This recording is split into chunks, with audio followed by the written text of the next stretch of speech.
Hello everyone. मेरा नाम है गौरव गोस्वामी। आज हम शुरू करेंगे अपना basic introduction of tally accounting process. तो स्टूडेंट्स, आज हम सबसे पहले शुरू करेंगे टैली इंस्टॉलेशन के बारे में, जिसमें हम सबसे पहले आपको बताएंगे कि एक टैली ऑर्गेनाइजेशन में कैसे इंस्टॉलेशन का प्रोसेस होता है, किस तरीके से उसको कंपनी में रजिस्टर किया जाता है। जिसमें सबसे पहला स्टेप होता है इंस्टॉलेशन। इंस्टॉलेशन को शुरू करने के लिए हमें टैली की ऑफिशियल वेबसाइट पर जाना होगा, जिस वेबसाइट का नाम है टैली सोल्यूशन।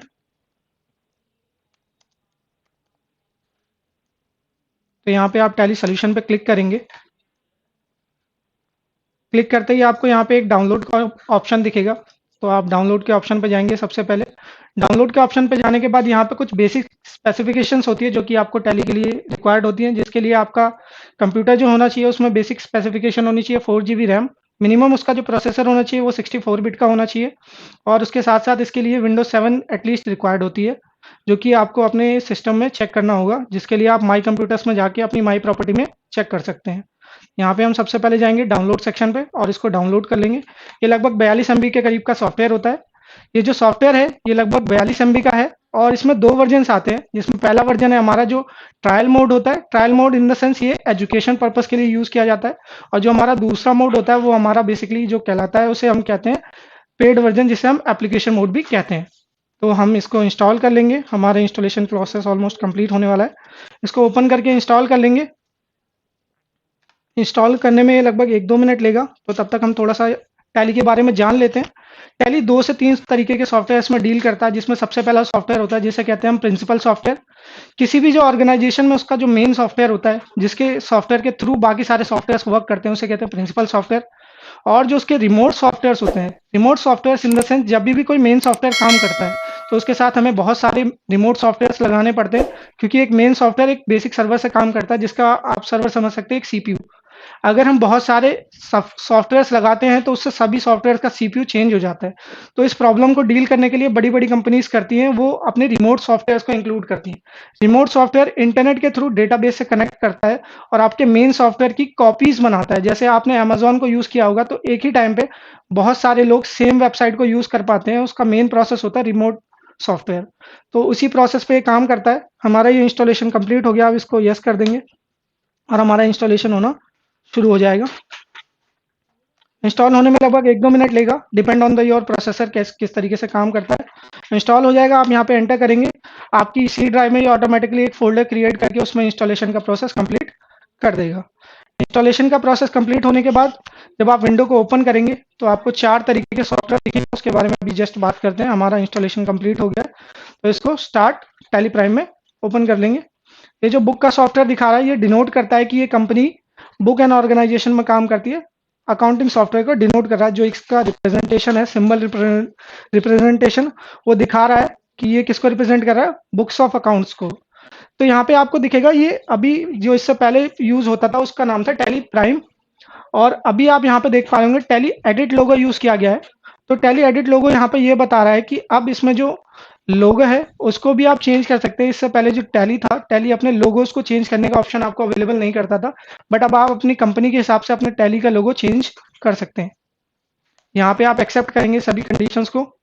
कंडीशन को यस करने के बाद आपके पास यहाँ पे 4 प्रोसेस दिखेंगे। चारों प्रोसेस का नाम एक एक करके जानेंगे। तो ये चारों क्या हैं? चारों ही यहाँ पे रिप्रेजेंट करते हैं 4 विंडो ओपन करने के तरीके। यहाँ पे एक ही टैली को ओपन करने के 4 तरीके अवेलेबल होते हैं, जिसका सबसे पहला मोड आता है एक्टिवेशन मोड। एक्टिवेशन मोड किसी भी सॉफ्टवेयर को ओपन करने के लिए पेड वर्जन को इंक्लूड करता है यहाँ पे। तो अगर आप यहाँ से डायरेक्टली पेड वर्जन में जाना चाहते हैं, तो जैसे ही आप अपना पेड वर्जन इंक्लूड करेंगे, 18 से 20 हज़ार रुपये उसका क्या रहता है, पेमेंट रहता है। जैसे ही वो आप पेमेंट कंप्लीट करते हैं, यहाँ पे आपको एक यूजर आईडी और एक पासवर्ड दे दिया जाएगा। पासवर्ड देने के बाद आप यहाँ पे एंटर करेंगे, पेड वर्जन में लॉगिन हो जाएंगे यहाँ पे डायरेक्टली। अगर आपका पेड वर्जन 1 साल के बाद कंप्लीट हो जाता है, बेसिकली जो यहाँ पे पेड वर्जन होता है वो रिचार्ज की तरह काम करता है। आपका 1 साल के लिए ये पेड वर्जन काम करता है। उसके बाद आपको नेक्स्ट ईयर इसको री इंक्लूड करना पड़ता है, मतलब रीएक्टिवेट करना पड़ता है। रीएक्टिवेट का प्रोसेस आपको यहाँ पे रीएक्टिवेशन प्रोसेस करना है, अपना पेमेंट करना है। पेमेंट करने के बाद आप यहाँ पे अपना यूजर आईडी और पासवर्ड डालेंगे। पासवर्ड डालते ही आपका पेड वर्जन रीएक्टिवेट हो जाएगा। अब जैसे ही आप यहाँ पे रीएक्टिवेट करेंगे, आपके मन में एक कंफ्यूजन आना चाहिए। कंफ्यूजन क्या आना चाहिए कि यहाँ पे आप देखेंगे एक्टिवेशन मोड है और रीएक्टिवेशन मोड है। कहीं ना कहीं आपको लगेगा कि इन दोनों का वर्क जो है वो सेम है। कि दोनों ही क्या कर रहे हैं, टैली को एक्टिवेट ही तो कर रहे हैं पेड वर्जन में ही, बट इन दोनों का वर्क काफ़ी डिफरेंट हो जाता है। कैसे?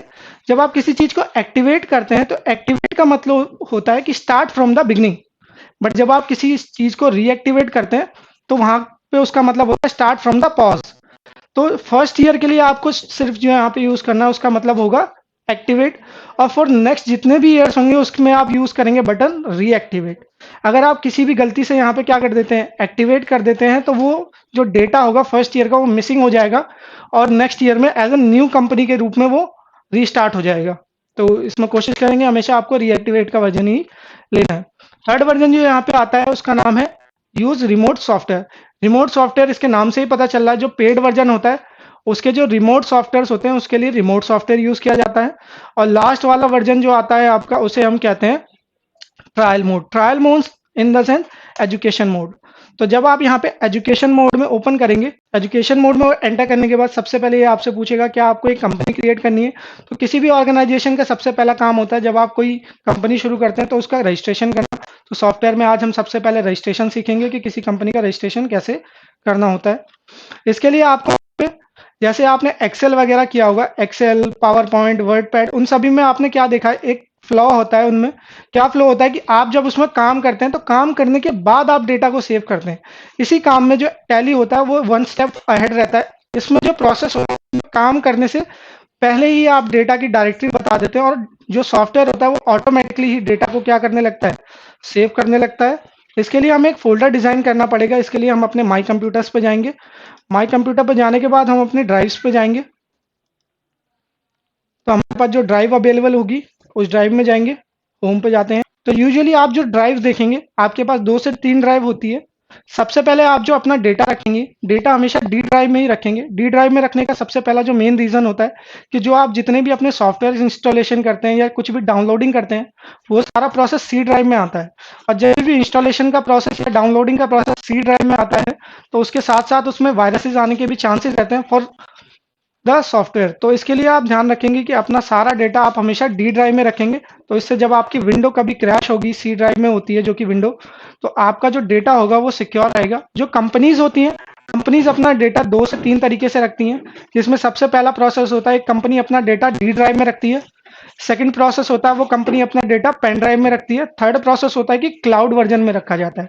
जो टैली होता है वो अपना क्लाउड स्पेस भी अवेलेबल कराता है आपके लिए, जिसमें आप क्लाउड वर्जन यूज कर सकते हैं। तो आपका इन द सेंस अगर कभी आपका डेटा डी ड्राइव से खराब हो जाता है या करप्ट हो जाता है तो डायरेक्टली आप किस में यूज कर सकते हैं, क्लाउड से उस डेटा को रिकवर कर सकते हैं।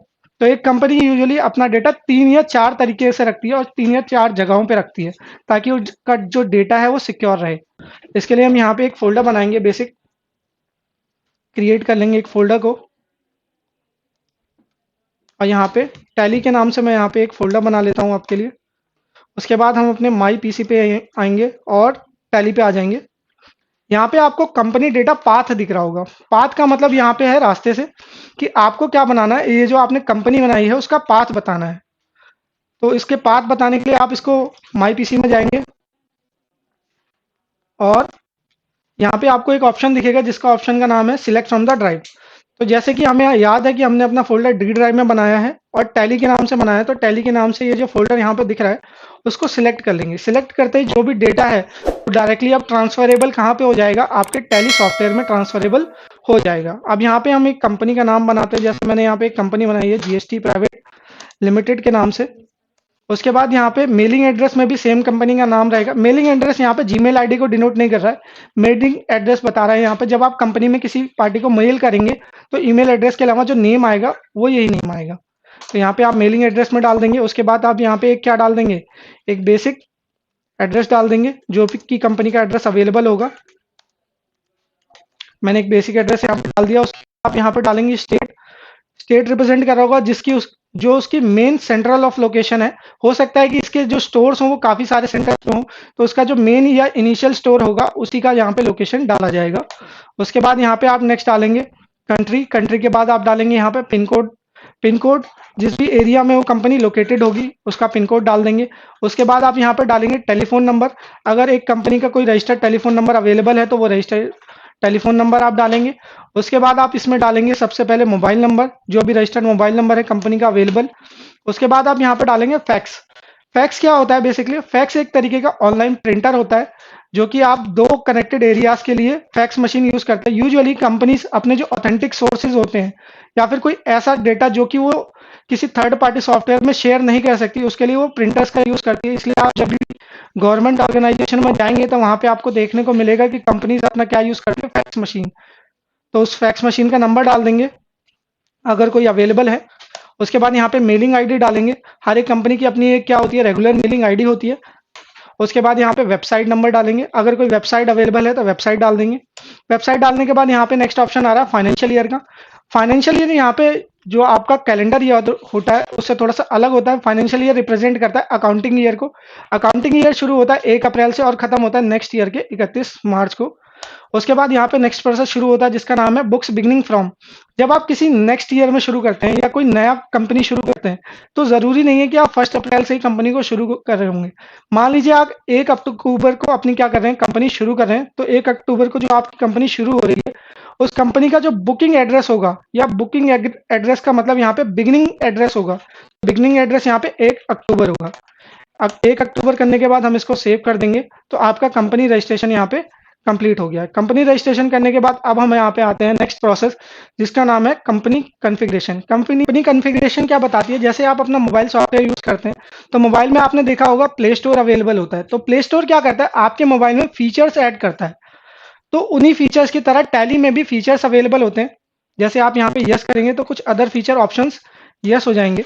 आपको ये सारे फीचर ऑप्शन यस करने हैं। तो एक कंपनी के लिए सारे फीचर अवेलेबल नहीं चाहिए होते एक वक्त के लिए, उसको वही फीचर्स यस करने होते हैं जो उसकी कंपनी के हिसाब से रिक्वायर्ड है।